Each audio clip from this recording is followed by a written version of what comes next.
All right, today I want to talk about the rear hook, or as I like to call it, the roundhouse punch. I think it's very underused in striking because it's such a great weapon. You know, all of us know the lead hook, very typical weapon in striking, and it's a great weapon, right? But the rear hook, I mean, the technique's the same. And again, when it comes to hooks, you can go palm down or palm facing. I tend to do this way with my shoulders the way they are.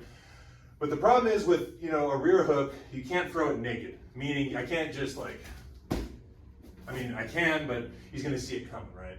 And why I call it a roundhouse punch, because just like a rear roundhouse kick, it's a good power shot, but you got to set it up.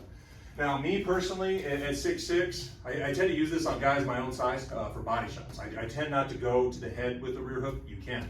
What I like to do, obviously, is I like to throw something off my lead side to kind of coil my body to get it ready for this one. So what I might do, and there's options here, I might go double jab and change levels, come here, and then back up there, right? It's all on how you do it. I like to, like I said, I don't want to just come here. If I get someone against the ropes or against the cage, maybe I'll throw it like that, but it's not the most ideal thing if you're exchanging strikes to lead with this, okay?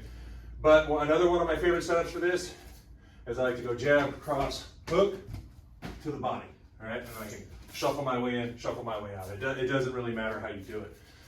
That's how I like to set it up. But no matter what you do, you need to set it up with your lead, right? Whether you want to go, you know, double jab here, a 1, 2, 3, which I really prefer because I really get my body rotated on that.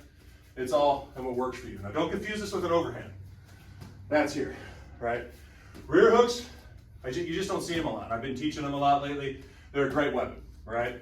Rocky Marciano, that's kind of almost what he was known for. It was like a half overhand rear hook. But it's powerful. If you can land it, you're probably gonna knock the person out. But regardless, you know, if you guys mess around with these when you're sparring, you know, put a double jab up, throw this. Throw 1, 2, 3, come here. You know, if you get in close, I don't ever recommend leading with it, but you gotta experiment sometimes.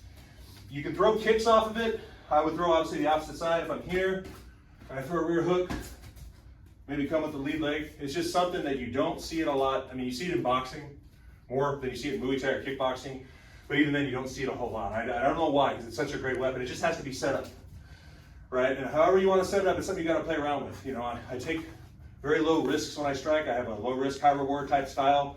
Not the most exciting, but I don't take damage, and I'm proud of that. So if I want to, you know, throw my rear hook, I'm not going to just come here and throw bombs, all right? I'm going to move around, 1, 2, 3, you know? And even if it doesn't get through, hit his arms with it. That's going to fatigue him, right? If I keep blasting this in on his bicep of his arm, it's going to fatigue it and make it hard to hold those hands up. So I just wanted to kind of share with you guys the rear hook, how I like to throw it, and my opinions on it. I think it's a very underutilized tool in a striker's toolbox, and I think it's something that, you know, everyone should have, so work on it.